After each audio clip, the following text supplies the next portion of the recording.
Welcome to Toffee TV. It is the match preview, Everton versus Crystal Palace.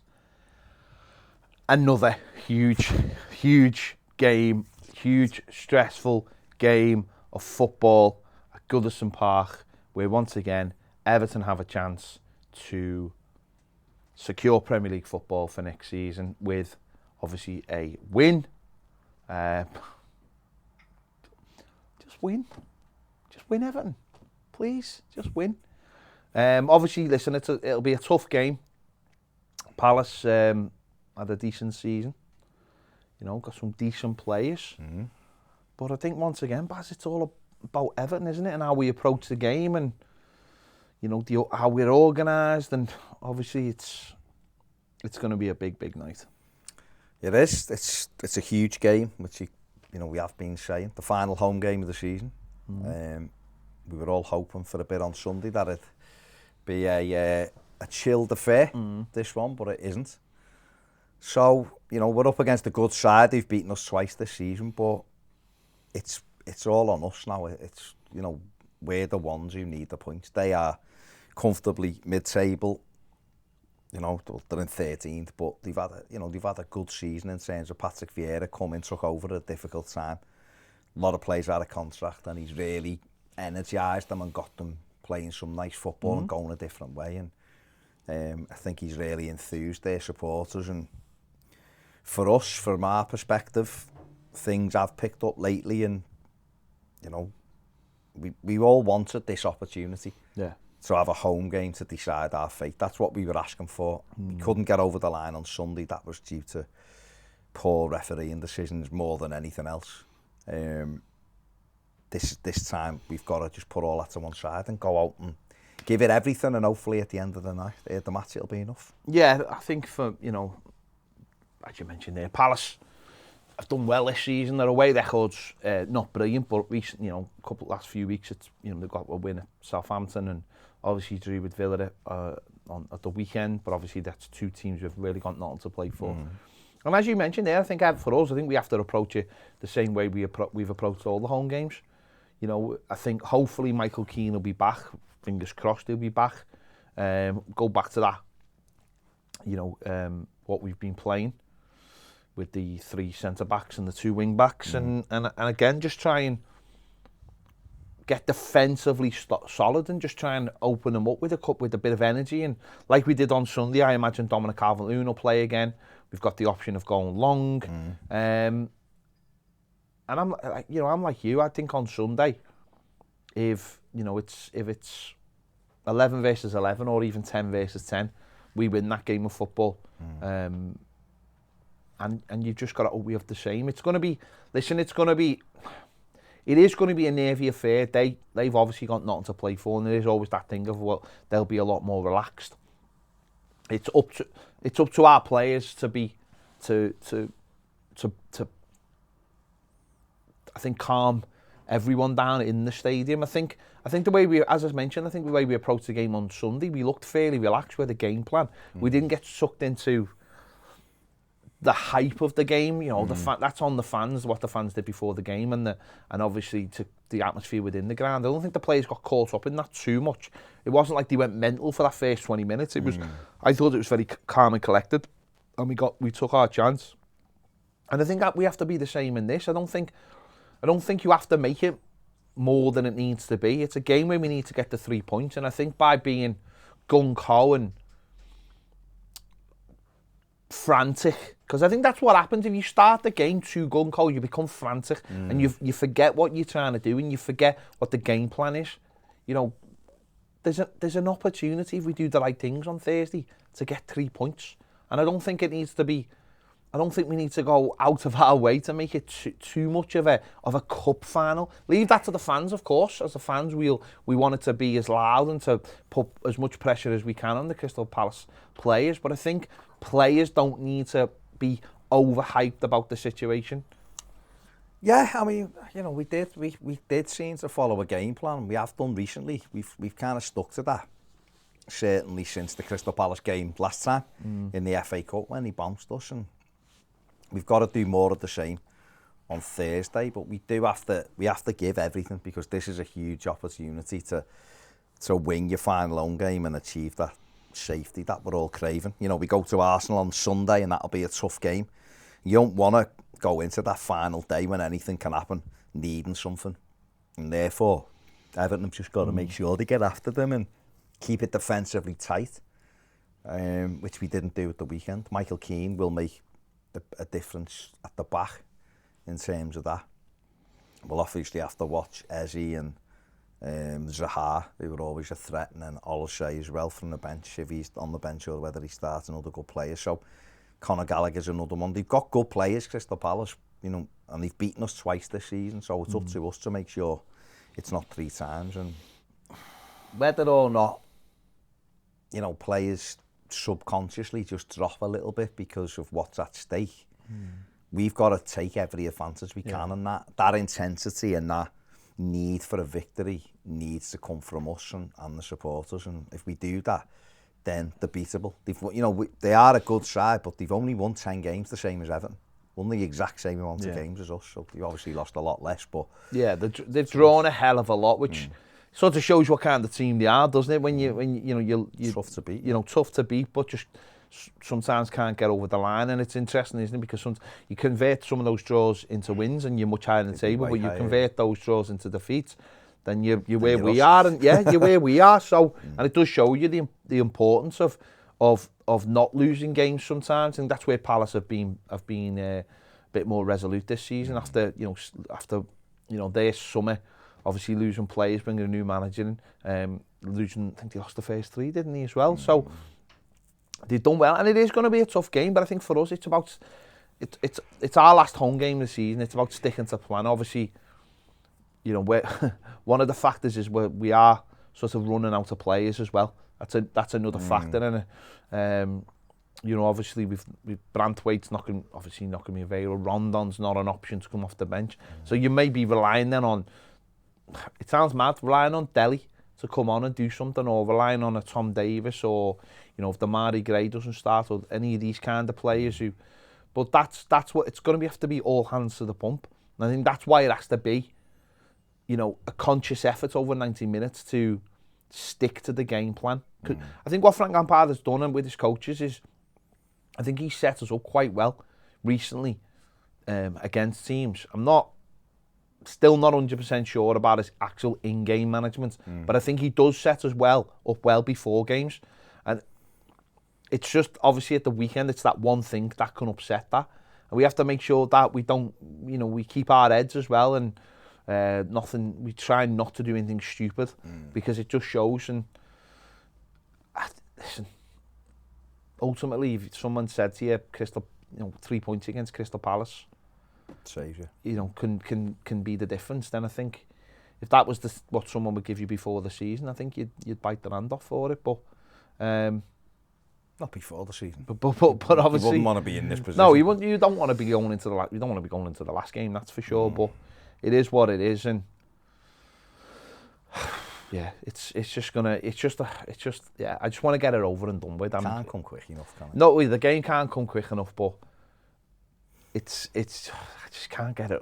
It just needs to be over. I think every Evertonian is just stressed up by it, aren't they? Worn down as well. Everyone's on the knees. We all need a break. We all need to be able to have a good night's sleep away from Everton, without having to worry. You have that thing where you wake up and you're like, oh God, still got, you know, it's in your head. It's the first thing you think of in the morning. And we could have, you know, what's frustrating is we could have avoided this had Sunday just played out 11v11. At least then we could have gone, well, it's our fault that we didn't get it done or whatever. Whereas the way it played out and the decisions going against us, not the red cards, they were red cards, but one of the red cards doesn't happen if the penalty happens before it, and Brentford should have been down to 10 men as well. So, but it's happened, and we can't go back and change it. So we've got this one.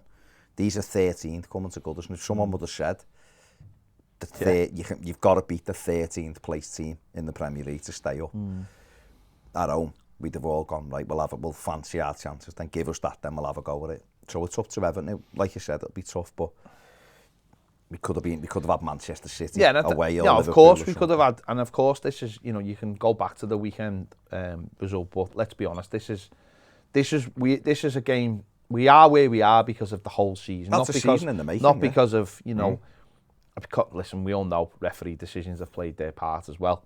But, you know, if you go back to January, no one's blaming referees. They're blaming fairly squarely on, you know, Rafa Benitez, the board, Marcel Brands, you know, not sacking Rafa Benitez, waiting 2 weeks after they'd sacked the players, him, chasing after Roberto Martinez, chasing after somebody else. The players have been a disgrace this season as well. Got to remember all these factors. It's not just on what happened on Sunday, but and that is for, you know, we can go through that all at the end of the season, because there are loads of factors to why we are where we are. But I tell you what, if you said to me after the Burnley game that you'd be going into this game looking for 3 points, then I probably would have bit your hand off, considering that some of the teams we had to play and the way it was all playing out. So it's a big chance. It's a big chance, and as I said, the fans will play their part. The fans will be there. The fans will be, you know, outside the ground, inside the ground, and I think that I'm just hoping if Everton can start the way we started on Sunday, that carries them through. Because I just, you know, I don't think there's. I don't think there'll be a lull in the game. I think there'll be a lot of nervous energy, a lot of tension. But if we can convert that into noise, you know, positive for us, negative for Palace, then I think that can play its part massively. And at least then we can all say we've done our bit, you know, in trying to push Everton over the line. And hopefully it's a positive thing, because I can't even think of the alternative. And obviously, listen, we have got a game at the weekend. We know we've got a game against Arsenal, and I'm just absolutely praying that game is just a nothing game. It just means nothing, because that would be absolutely lovely. I mean, a lot's been said about, you know, the game on Sunday. And, you know, we'll come to that when we come to it, but it should be lovely if it meant nothing, that game. I mean, absolutely nothing for both sides. I know Arsenal don't want it to mean nothing, but it could play out very much like it means nothing for both sides, and I really hope we already know that by Sunday, because give some people debuts. God, it'd be just be wonderful, wouldn't it? It would be absolutely wonderful going into a weekend for the first time in a long time where you're just like, sound. See what happens, yeah. Sound. It's up to us. It's in our hands to do that, isn't it? We win on Thursday. That's it. You know, everyone can breathe. Yeah. And we can go to Arsenal, and the manager can use different plays and give some people a run out. You know, people like Dele maybe get a start, maybe Reece Welsh or something like that. You know. Do you think? Let me just ask you this: do you think if the game is tight late on, do you think we throw everything at it to get the victory? Yeah, because Burnley are 2 points behind us, but the goal difference, they're still 2 goals very better. Close, isn't it? No, we're better. They're better. We're better, aren't we? Oh, they're better. Are they better? They're 2 goals better, I think. Yeah, we're -20, they're 18. So 2 goals, so yeah, we have to, because it's draw. If they win and we were to lose, they still finish above us. So yeah, I do. I think Leeds, there's a point, well, going from 1 point to 2 points doesn't change anything, because our goal difference is miles better than Leeds. So if we got a draw against Palace and then lost on Sunday and Leeds won, they'd be above us anyway. So yeah, it's literally go hell for leather, because a point doesn't do anything for against the other 2 teams. You know, had we drawn Sunday, then that extra point would have meant if we just got a point, we'd be all right. And that's not going to be the case now. So I think that has got to be the option. I mean, I hope Palace just turn up with the flip-flops on, and you know, they can go and bounce United 4-0 on Sunday and have a great day, but I hope they come and it just means a little bit more to us, and they just maybe take the foot off the pedal, and Everton take the chances when they come along and we get the win. But absolutely, if you're talking last 15 and it's 1-1 or something, then go for it, because like I said, the point doesn't really change much. You know, we'd have to go to Arsenal and get something, and okay, people might say, yeah, but if we go to Arsenal and then get a draw, then but Burnley is still, you know. Let's have a little look at how Palace lined up the last game against Villa in their 1-1 draw. Now they did go to 5 at the back at the weekend. Yeah, Klein and Tyrrell Mitchell as the wing backs. Yeah. Can you see them continuing that this weekend? This week, and if so, do you think that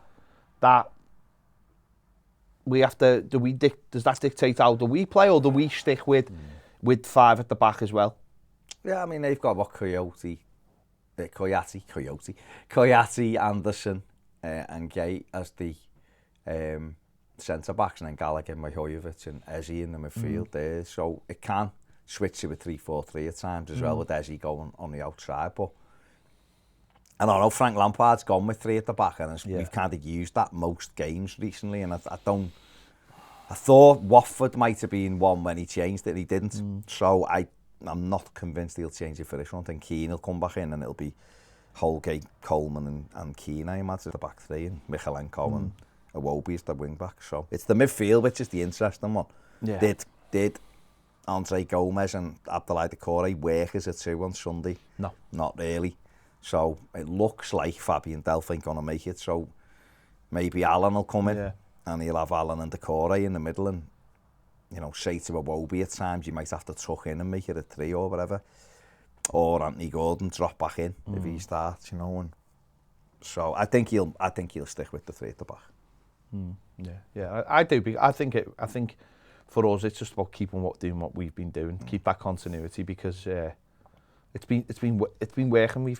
We've got results out of it, haven't we? Ultimately, and obviously at the weekend, with obviously Michael Keane not being available and what we had to switch up to, it wasn't just the fact that we lost a centre back. We didn't have another centre back to replace him with, and it all played its part. Let's just look at Conor Gallagher's numbers. Obviously, he's been massively impressive this season. Yeah, 32 appearances, 32 starts, 8 goals and 3 assists. Average is 1.6 shots per game. He's been in sensational form for Crystal Palace all season. Yeah. Everton obviously will link with him in the summer. Palace have moved very quickly to get it done, and he's been brilliant for them. He was good for West Brom, but he's been fantastic for Palace. Do you think he'll go back to Chelsea next season? Yeah, I imagine so. Yeah. I imagine they'll have a look at him in terms of using him in their squad.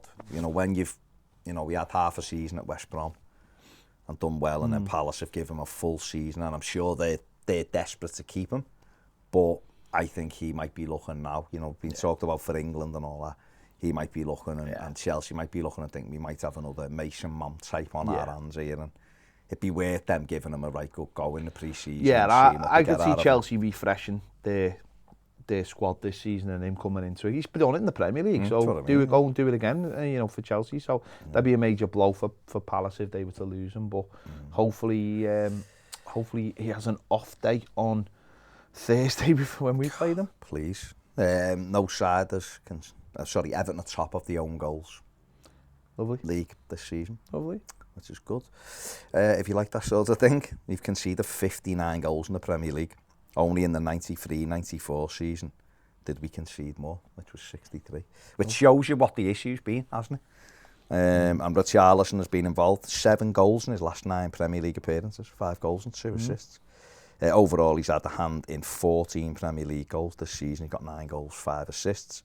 And only registering more in the 19-20 season when he got 13 goals. That's and 3 interesting, assists. isn't it? That's interesting a bit, because obviously he hasn't had what we would look at as a vintage season. No, far from it. But he's played in different positions. He had time out. He obviously played in 2 competitions in the summer. It's been a very long season, and he's obviously, he's pulled out his best form towards the end of the season, and hopefully that continues, because he's obviously a huge player for us, and works hardly for the team, and hopefully, in the next couple of games he can get into the double figures and start with this game. Well, if he gets a couple of goals, or he gets a goal and an assist on Thursday, he's equalled his best ever season. So hat-trick would be nice, and to break it.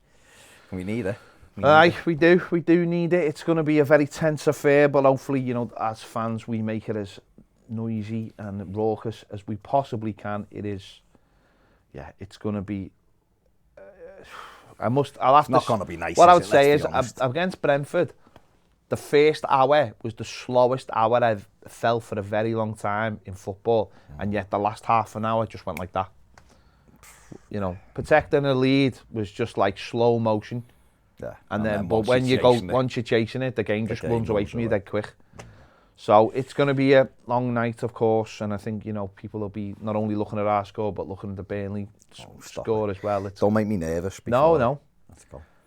There you go. Yeah. Yeah. Best of luck to all of us. Luck to all of us. Make sure you leave a comment on this. Let us know your thoughts on the game. make sure you give this video a like. Subscribe if you haven't already. If you want more great videos, daily live videos, join us over on Patreon. The link is in the description, and there's going to be a QR code for you to scan on the screen very shortly. See you later.